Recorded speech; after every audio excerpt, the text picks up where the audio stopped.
For 7.3, the two identities that you will be using is as follows. Sine 2 alpha equals 2 sine alpha times cosine alpha. And what will happen is you'll just be calculating for sine 2a. Or they would ask you for cosine of 2a or 2 alpha, which would be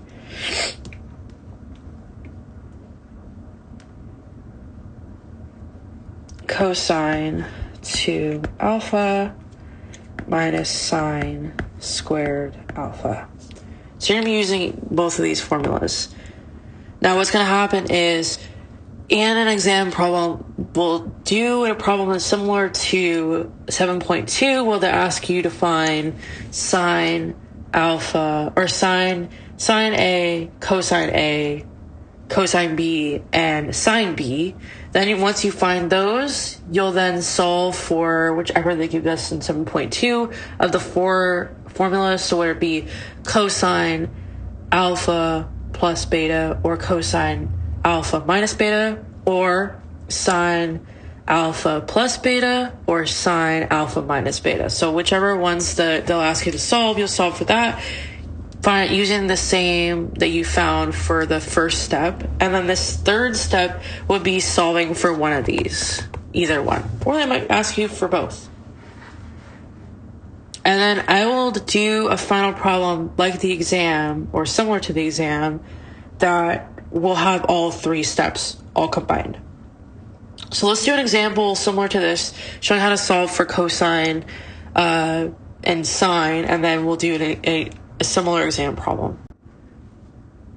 So let's do this example.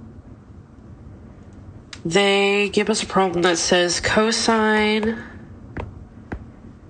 A is equal to negative 3 over 5. And A is in quadrant 3. And then they're going to ask us to solve for sine 2A and for cosine 2B. So I'm going to show both ways on how to solve this based on the quadrant, and then we'll find sine 2a and cosine b. So you can use the Pythagorean theorem to solve for this, or you can use the Pythagorean identity to solve this. So we'll first do the Pythagorean theorem way, and then we'll show the Pythagorean identity way. If I have the Pythagorean theorem, if I see I'm in quadrant 3, I just draw it out with my quadrants. And same with the previous problems we did, we can use the Pythagorean theorem identity in 7.2 to solve. But I feel like the Pythagorean theorem is so much easier in solving it than the identity. They give us x, y, r, cosine A, negative 3 over 5. That means we have x over r. And that's correct. Cosine is negative in quadrant 3. My x, I'm going to make the negative there. And my r is 5. So we're going to do x squared plus y squared equals r squared. X is negative 3 squared. And r is 5 squared. So if you square a negative, it becomes positive.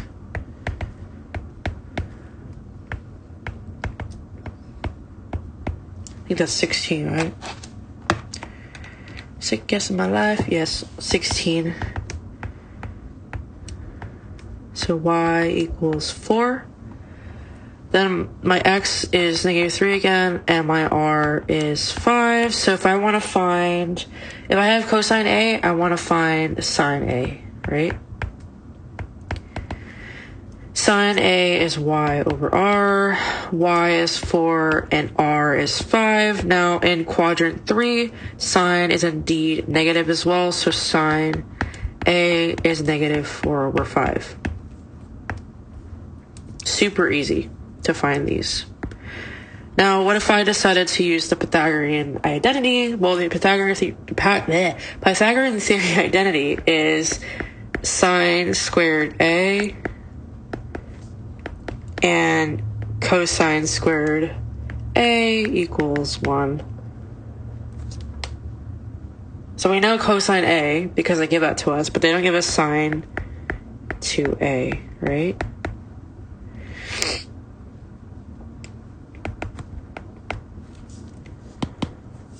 So cosine 2 squared A is negative 3 over 5 squared equals 1. Well, I want to get sine 2A by itself, so I'm going to move this to the other side.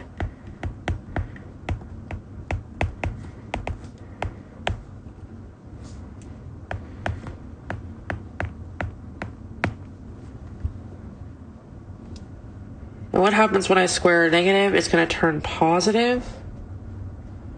So u 3 over 5 squared, I get 9 over 25, so it's 1 minus 9 over 25.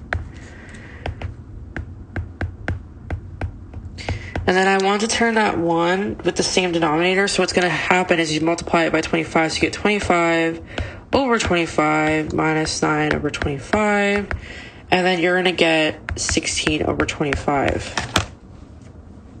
And that can be reduced because they both reduce to 4 over 5. And the reason why it's negative is because the quadrant we are in has to be negative. So you can get the same answer either way. I just feel like for me, as a student, the Pythagorean theorem was a lot easier than using the identity, but either way works. Now we can find sine 2A, and we can find cosine 2A, or 2 alpha. So sine 2A, or 2 alpha, is sine 2 times sine alpha times cosine alpha.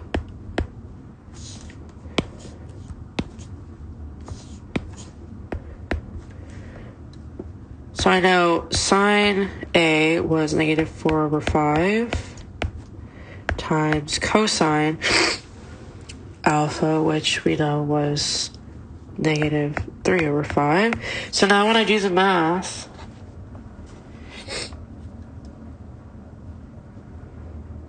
I just get, well, let's do negative 4 over 5 times negative 3 over 5. And I get 12 over 25. And then if I multiply that by 2, I get 24 over 25. What about cosine 2 alpha? Well, we're going to use that formula again. So cosine alpha was negative 3 over 5 squared times, minus, it's not times, it's minus sine alpha. So sine alpha was, what we found was negative 4 over 5 squared. So now we do the math. So negative 3 over 5 squared, we know it's going to become positive. So we get 9 over 25. And then again, square negative becomes positive. We get 16 over 25. So we get 9 minus 16 is negative 7. So negative 7 over 25. Now I'm going to show a similar exam problem where we have all 3 steps combined.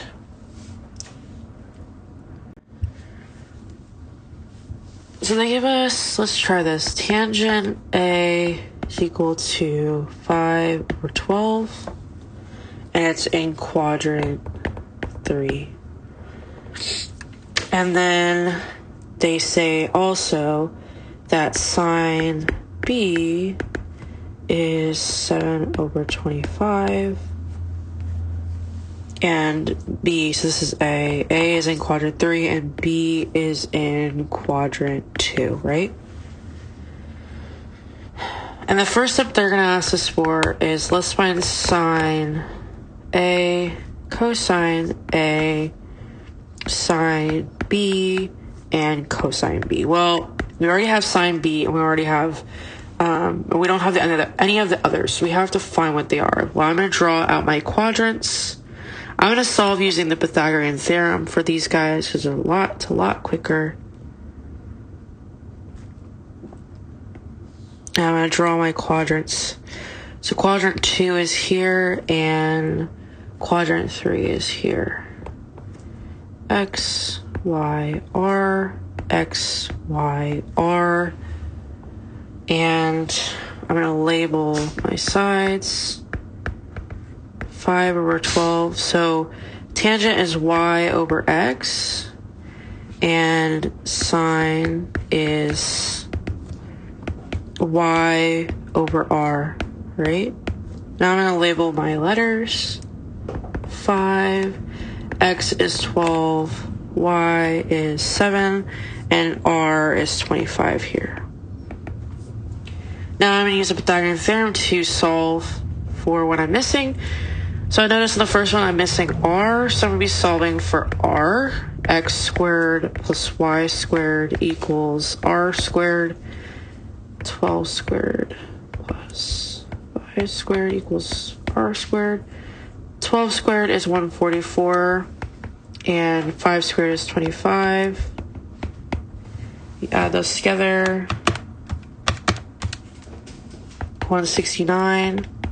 Take the square root of both sides, and we get 13. R equals 13. Let's do the other one. So we are missing X in this case. We need to find X.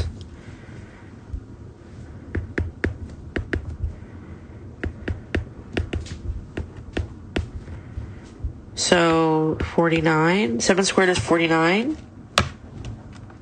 And 25 squared is 625. To get X by itself, so you subtract.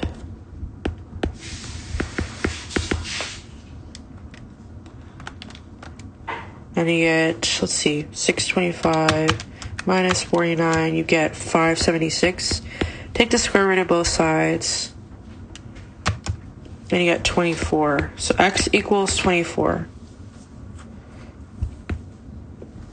Now we can find, from tangent A, we can find sine A and cosine A. So sine is sine A. Let me label this. Sine A is Y over R. Y is, again, was given to us, so that's 5. And R is, we just found here, 13. And then cosine A is X over R, which X is 12 and R is 13. Now I need to see my sign. So depending on what quadrant I'm in, the sign will change. We're in quadrant 3, so that means the only one that's positive is tangent. So both sine and cosine need to be negative. So sine A is negative 15 over 13, and cosine A is negative 12 over 13.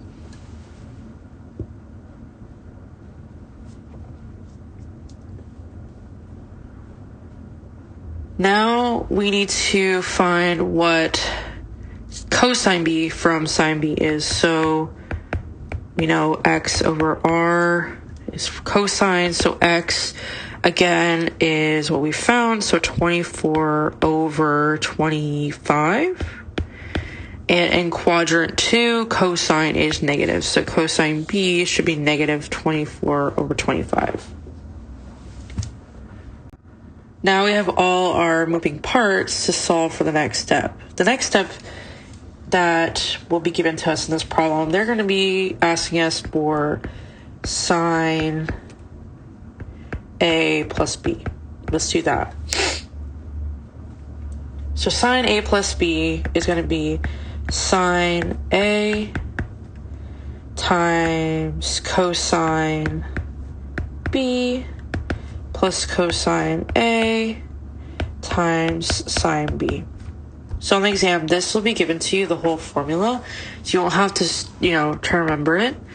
So sine A, we just found that, was negative 5 over 13 times cosine B, which is negative 24 over 25. cosine A is negative 12 over 13, and sine B is given to us, so that was 7 over 25. So now you just plug and chug. So once you find the initial step, the next steps will be really easy because you already have the values. Just make sure your signs are correct, because if you have the incorrect sign, it will screw up your answer. And every other problem in these steps will be wrong. So just make sure to check them. So when I multiply these together, they turn positive because a negative times a negative gives me a positive. Negative 12 over 13 times 7 over 25 gives me I get negative 84. Negative 84 over 325. So when I do the math, let's see. 65 plus negative 84 over 325 is, I get 36 over 325. So if you change the denominator on the first one, you'll still get the same exact answer. Let's say you changed it to 120 over 325. You could change it to that. That is okay too. You'll get the same exact answer. All right, so we know this is our answer to that question. Now let's say they asked us additional questions like this. Let's say they ask us to solve for sine 2a and cosine 2a. So these will be written out for you. So that means we're going to have cosine. Let's go back in time here. So 2 times sine alpha times cosine alpha, and then cosine 2 alpha, that is, let's see, let's make sure I have the right formula. Cosine squared alpha minus sine squared alpha. So now we just find what they are. So sine alpha, or sine A, was negative 5 over 13, and cosine A was negative 12 over 13. And then over here, cosine A again was negative 12 over 13 squared, and then sine A was negative 5 over 13, and you square it. So now we can calculate both of these. Let's see what we get. 5 over 13, remember that's negative, times 12 over 13, negative 12 over 13. I get 60 over 169, and then I multiply it by 2. And I get 120 over 169. See the second one, negative, well, when you square a negative, it becomes positive, so I don't have to worry about putting the negative. Just square it. You get 144 over 169, and then 5 over 13 squared. So 144 minus 25 gives me 118 over 169. So this is more similar to what you'd be given in an exam problem. You need to break it down into each step. And so the first step usually will be asking you for sine A, sine B, or cosine B. Or they might ask you for tangent B. But either way, you'll find all the parts and be able to find every single one and then calculate for it. And then after that, it'll give you one of the equations for 7.2, cosine sine alpha plus beta, or alpha minus beta, and then they'll ask you to solve for either sine 2a or cosine 2a. So this is 7.3.